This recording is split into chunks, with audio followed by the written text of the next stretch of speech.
Hey beautiful people, I'm doing a series of 20 videos on an emerging capability that I want to talk to you all about, and it's called executional intelligence, or EXI, or XQ is another possible definition for it, a possible acronym for it.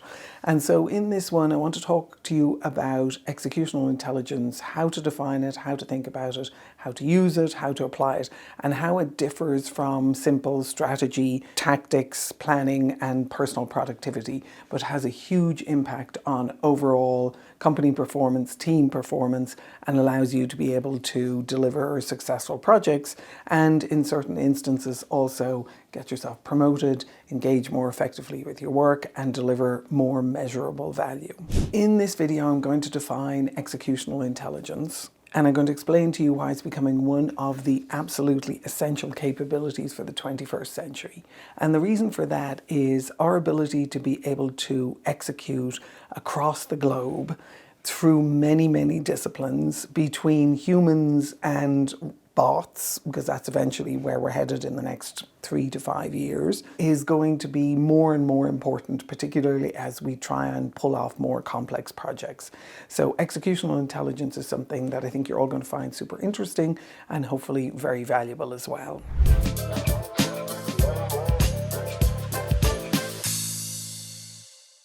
Executional intelligence comes to play in terms of the difference between a brilliant strategy and brilliant results. So it's that gap between strategy and planning and the actual impact and value.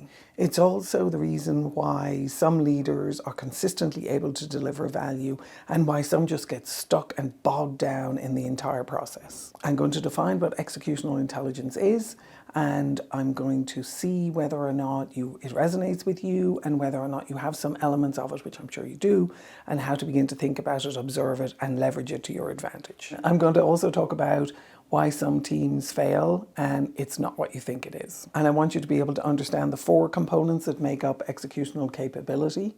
And I also want you to be able to understand the difference between high and low executional intelligence so that you can pick and choose people for your teams and see why executional intelligence beats great ideas every time. Executional intelligence, so EXI or XQ, is the capacity to convert abstract ideas, plans, and vision into practical, real-world action and results. And I would add to that, and deliver powerful value. So it's the ability to translate, to mobilize, to navigate constraints, and to sustain momentum. Executional intelligence is the skill that turns intention into outcome. And it's the bridge from vision to reality. So let's dive in and talk about how we think about it, how we build it, how we frame it, what the components of it are, how we learn it, and how do we begin to apply it. So the 4 components of executional intelligence are translational thinking, turning vision into executional steps. So you're translating a vision into executional steps. Resource orchestration, which is aligning people, time, and budget. And aligning people, as we all know, is an art form, and it's also a science, and it's also part mobilization, and it's also a deep intelligence that some people have and other people don't. Constraint navigation, how do we work within the constraints, know what they are, and still navigate within them? And then momentum maintenance, how do we sustain the momentum over time? How do we avoid burnout? And how do we help teams balance their lives so that they can deliver sustainably? Executional intelligence isn't a nice to have in these days. It is actually an intelligence that makes the difference between whether execution succeeds or fails. There are 2 main layers of getting stuff done inside organizations. The first one is the visible layer, which is where most organizations pay most of their attention today and kind of obsess over. So the visible layer is the stuff that is published, is the stuff that we are all aware of, is our primary focus for all of our work in organizations today. So it's the org charts, it's the published KPIs, It's the project plans, it's the dashboards, it's the emails, it's the Slack channels, it's the team conversations, it's the team channels if you're using the Microsoft suite. And what it is it's all the stuff that you can see on the surface that anyone could walk into your organization not knowing what you were doing, not knowing what you were working on, and still be able to see all this stuff that is how you currently organize yourselves to get things done. Executional intelligence is the invisible execution layer. It's the invisible operating system that your company works on. Once you teach yourself how to be able to see that, and hopefully I'm going to be able to help you do that, once you teach yourself how to be able to see that, you'll start seeing really how work gets done. Now, I'm sure every single one of you have go-to people in different parts of your organization who are the people who can help you in a push. If you're coming up against a deadline, you have a go-to person in another department, maybe in finance, maybe in ops, maybe in accounting, maybe in sales, who can help you with a part of your project because you've built a relationship with them over time. That's the beginning of seeing the executional layer. The executional layer runs really on human coordination, and human coordination can be observed through how we use language to coordinate with each other, to orchestrate things together. In every single project, in every single industry, in every single country, so globally, execution lives or dies based on our ability to be able to make promises and commitments to each other. So you can make offers, you can make requests, you can design conditions of satisfaction together. You can deliver with transparency because you are doing the coordination with each other while you are doing the delivery. And you can declare completion and you can declare satisfaction. So think of it as a loop that you are going through every single time that you are coordinating with another human being. Now, if you think about a project, there are thousands upon thousands of those loops happening every single day. And they are all connected to each other. There's a network of those conversations happening across the organization. Your ability to be able to see those, to understand those, to design those, to recognize where they're broken, to recognize where they're working well, is absolutely core to your ability to be able to build executional intelligence. Executional intelligence is also a huge financial lever, because when it doesn't work, when we are stuck or bogged down in a project, when we have breakdowns and misalignments all over the place, our executional layer is broken.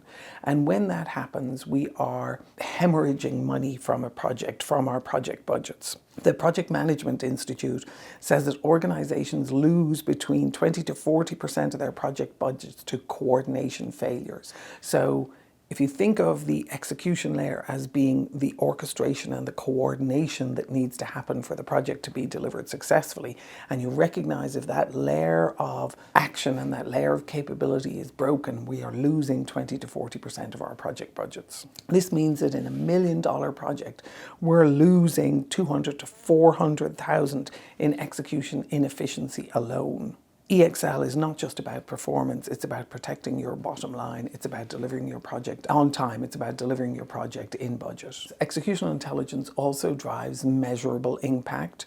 So if you think about the coordination that's happening across the team, if the team are in alignment about the value that they are ultimately delivering, and that's a hard thing to do when you're dealing with a global dispersed team who are working in large part virtually, the ability to be able to increase their executional intelligence is going to be the difference between your ability to be able to deliver on the project successfully and or not. Some of the companies that I have done this work with, so an example of some results is a $1.3 billion network firm redesigned execution and delivered 63% faster resolution and 98.9% reliability for their network.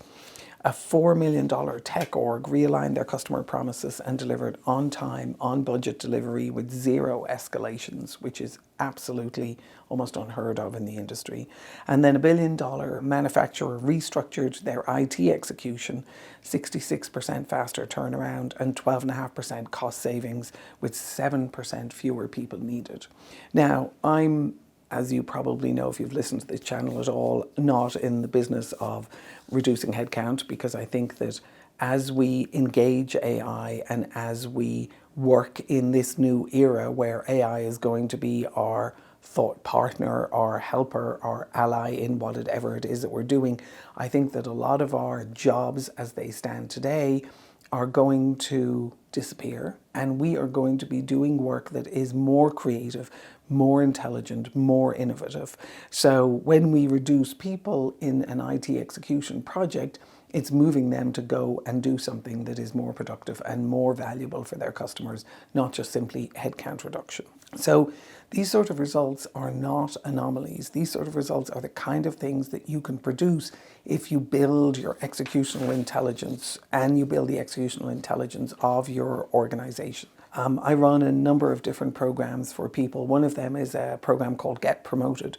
And what I'm doing in the Get Promoted program is I'm showing people how the execution layer, I'm showing them how to see the execution layer. I'm showing them how to understand it in terms of the offers that are being made at the more senior levels than them, the context that is being provided. And then I'm showing them how to engage in that execution layer, how to make offers into it in a way that they're delivering a unique kind of value.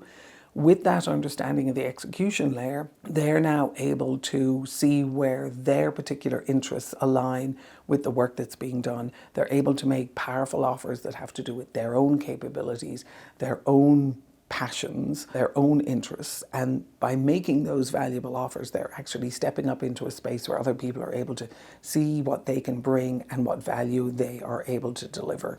And so being able to see this execution layer at work inside an organization and not get hung up on the org charts and the visible things that we are handed that are transparent within the org, but to see the invisible happening on a day-to-day basis positions you in a place where you can begin to think about your projects differently. You can begin to think about cross-functional collaboration differently. You think about value differently. You think about your internal customers for work that you're doing in a different way. You build different kinds of relationships with them. And what we found over the years is that people actually bring more of their own intelligence to the projects. They bring more of their own joy to their work. They're able to navigate the politics of a particular situation much more effectively. And so executional intelligence is going to allow us to be able to do global orchestration, crossing international and cultural boundaries, to be able to manage teams that are virtual much, much more effectively in many different time zones,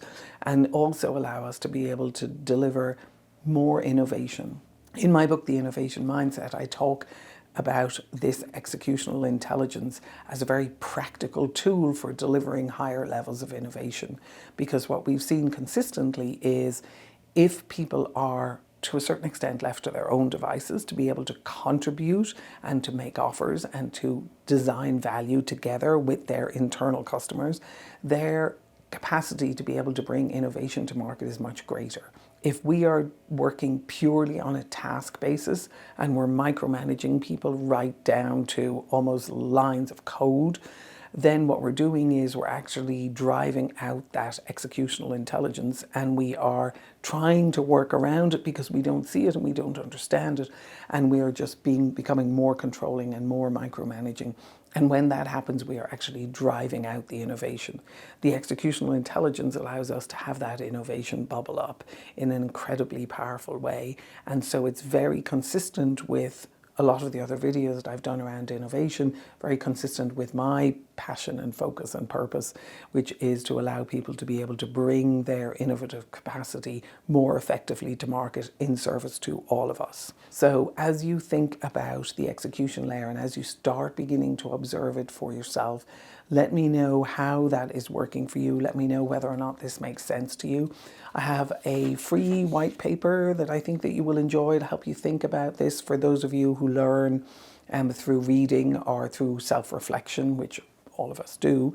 It's called Execution by Design. You can find it on my website, so www.jenniferkenny.com/execution, or you can find it from free resources on the website. Execution by Design gives you an understanding of what the execution layer is and hopefully helps you begin this journey of building your own executional intelligence. As you do, I wish you the best of luck. Let me know how it goes. Take care.